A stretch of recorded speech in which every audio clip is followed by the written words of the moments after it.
Olá, bem-vindos, bem-vindas a mais um Alfabetização em Foco.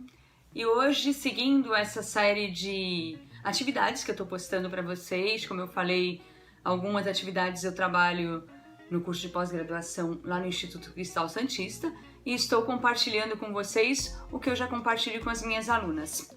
Falo minhas porque são só meninas nessa turma. O nosso assunto de hoje, no Alfabetização em Foco, vai ser a questão de como trabalhar os jogos, o desafio de trabalhar jogos com os seus alunos num ambiente que é um ambiente virtual.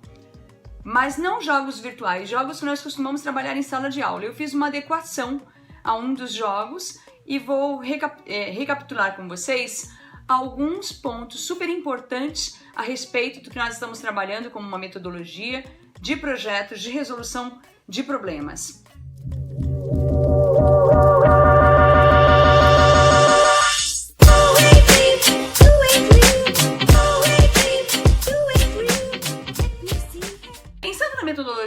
Nesse modelo metodológico de resolução de problemas, eu queria colocar para vocês 3 pontos. No encontro passado eu falei de 4 dicas importantes e hoje eu queria focar em 3 pontos que eu acho que são pontos imperdíveis. Primeiro, a questão do tempo. Como que eu organizo racionalmente esse tempo?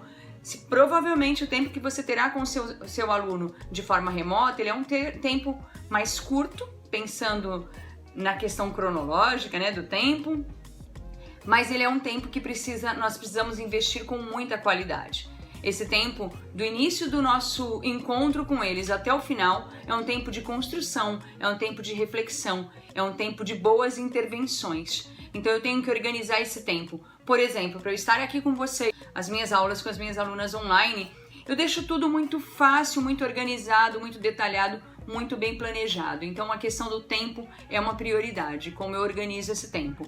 Um outro ponto que eu acho que é muito importante é favorecer a construção da autonomia intelectual do aluno. Estava conversando com um grupo de amigas, professoras, e nós estávamos questionando como este aluno de hoje demanda uma outra abordagem, um outro desafio. Esse aluno que hoje questiona, ele faz questionamentos, a Adriana comentou e eu já vou aproveitar aqui. Ela falou que o filho perguntou, mas se eu trocar uma letra por outra, a palavra vai mudar de sentido também? Sim, a palavra vai mudar de sentido também. Então esses questionamentos de uma criança que está em fase de alfabetização e já começa a perceber que quando eu troco bolo e tolo, a única letra numa palavra muda totalmente o sentido do que eu quero dizer. Então, estar atento a isso, Eu estou favorecendo a autonomia intelectual do meu aluno? Eu estou despertando, incentivando alunos autônomos? Alunos autônomos são alunos desafiadores. Nós estamos realmente incentivando essa autonomia? Eu gosto muito de contar história, e eu vou aproveitar e contar uma história bem curta a respeito de autonomia. Tem um aluno que até hoje é meu amigo no Facebook, ele foi meu aluno há mais de 15 anos.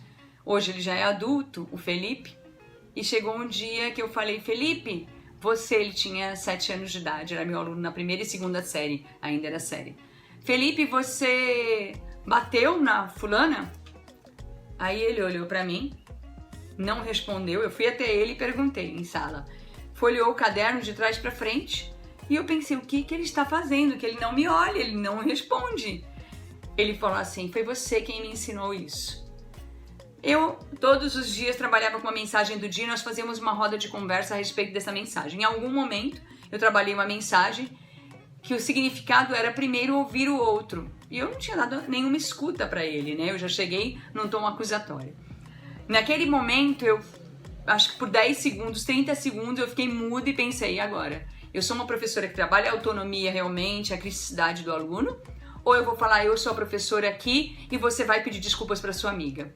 Então eu tive um borbulhar de emoções aqui, de conflito interno para tomar uma decisão, que era a decisão que provavelmente mudou a minha vida como professora, me alicerçando numa concepção de construção de conhecimento e de despertar da autonomia do aluno. Eu olhei e falei, você realmente está certo, eu não te perguntei, eu quero que você me explique, você me desculpa por ter feito isso, mas eu gostaria de saber e pontuar com você que se você bateu na aluna, independente da sua justificativa, nós temos que conversar a respeito disso com muita seriedade. E ele deu toda a explicação, que eu não vou lembrar hoje qual era aquela explicação, mas trabalhar com alunos autônomos, alunos questionadores, é passar por situações como essa que eu passei. E nós estamos dispostos realmente a isso, né? É lindo depois, mas no momento em que nós estamos passando por isso, é um conflito muito grande, porque nós estamos, por mais que exista um apelo que a nossa sociedade realmente ela tem vez e voz a todo mundo, nós sabemos que isso não é verdade. Então, nós ainda temos resquícios de uma educação que é uma educação que inibe a fala, inibe o questionamento. Então, voltando à nossa atividade, né? Nós não viemos aqui para prolongar essa conversa, senão o vídeo ficaria muito longo, mas eu acho que é um questionamento importante. O terceiro ponto que eu gostaria de falar com vocês é considerar as diversidades em sala de aula. E aí eu não estou falando da inclusão, aquela inclusão que tem um laudo, mas da diversidade como um todo. Quem são os alunos que estão ali? Eu olho para as diferenças, todos são diferentes, nós aprendemos de formas diferentes. Eu estou pensando a respeito disso, como eu aprendo, como eu aprendi, como meu aluno aprende. A forma como um aluno aprende provavelmente não é a forma como todos os alunos aprendem. Eu tenho que questionar isso também. E aí vamos então a essa atividade, né, e pensar, esse indivíduo para se alfabetizar, o que ele precisa ter? Já que o nosso foco é a alfabetização. Conhecer o alfabeto, conhecer como funciona o sistema de escrita alfabética, quais são as características, qual o funcionamento, a estratégia de funcionamento desse sistema. Como eu falei no vídeo anterior, nós não temos um código, nós temos um sistema que é regido por um funcionamento, como todos os sistemas. Qual é o funcionamento do sistema de escrita alfabética? O aluno tem que passar por essas hipóteses, ser questionado e avançar, entendendo e compreendendo esse sistema. E um outro ponto que eu gostaria de falar é a crença do professor sobre como os alunos aprendem provavelmente determina a forma dele ensinar. Como você acredita que os seus alunos aprendem? Se você acredita que eles aprendem por memorização e por repetição, provavelmente as atividades que você está levando para os seus alunos são atividades pautadas em memorização e repetição. Se você acredita que os seus alunos aprendem a partir do que eles sabem e vão avançando à medida que vão sendo questionados, com boas intervenções, desafios, com atividades que são significativas, são essas atividades que você vai em busca para privilegiar esses momentos de estudo e esses encontros que vocês estão tendo. Pensando nesta forma de aprender, com questionamento, com interação, com trocas, eu trouxe para vocês uma atividade chamada Trilha das Emoções. Eu vou mostrar aqui a trilha, mas depois eu vou disponibilizar para vocês. A trilha é um jogo de trilha, né, com o início e o fim, com desafios, com cartas do avance 2 casas, avance 3 casas, recue, volte ao início do jogo. Mas elas falam sobre emoções, como por exemplo, o que você sente quando vai ao dentista? O que você sente quando vai ao cinema? Você já sentiu raiva? Como que você expressa a sua raiva? O desafio e a proposta que eu trago para vocês é que primeiro vocês expliquem o jogo, mostrem a trilha para eles numa tela ou numa folha, expliquem o jogo. Discutam com eles as regras do jogo, essas regras podem ser reconstruídas. Então discuta com seus alunos, quais são as regras desse jogo aqui? Então eu vou sortear. Como que eu faço isso, Débora, com 30 alunos ou 25 alunos online? Criamos grupos por cores. Então aqueles pininhos que nós usamos para caminhar, vocês vão usar os pininhos com cores, vai deixar em cima da sua mesa já os pininhos com as cores, ou cartõezinhos com as cores. E a cada 5 alunos ou 4 alunos eles compõem um grupo. Então, grupo vermelho, grupo amarelo, grupo azul, grupo branco. Eu tenho 5 grupos diferentes. Explicar que tem um dado e que você vai jogar o dado e o número que sair você vai mostrar na tela para eles. Eu fiz isso com o neto, com a sobrinha também, antes de mostrar para vocês aqui. Porque eu fiz muitas vezes com alunas na faculdade, em outros locais, e eu queria testar com criança mesmo online. E deu certo, e foi uma delícia, eu descobri muito a respeito deles com isso. Teve algumas respostas que eles deram que foram respostas muito interessantes. Então, explica o jogo, discuta as regras do jogo, divido em grupos por cores, agrupo esses alunos por cores, então tem o grupo vermelho e o grupo amarelo. discuto com eles, eles vão ter que eleger um guardião do grupo. Então, o grupo vermelho tem um guardião, o grupo azul tem um guardião, o grupo amarelo, o grupo branco e assim por diante. Esse guardião, ele é responsável por anotar, registrar em que casa eles pararam. Ah, eles pararam na casa que fala sobre o dentista, sobre o cinema. Como que ele vai anotar isso? Escrevendo? E se eles ainda não estiverem alfabéticos? Ele vai registrar da forma dele. E ao final do jogo, o guardião de cada grupo vai compartilhar os seus registros, mostrando o registro mesmo. Vai mostrar a folha na tela e você vai acompanhando a evolução desses registros, como que eles estão entendendo o que é registrar.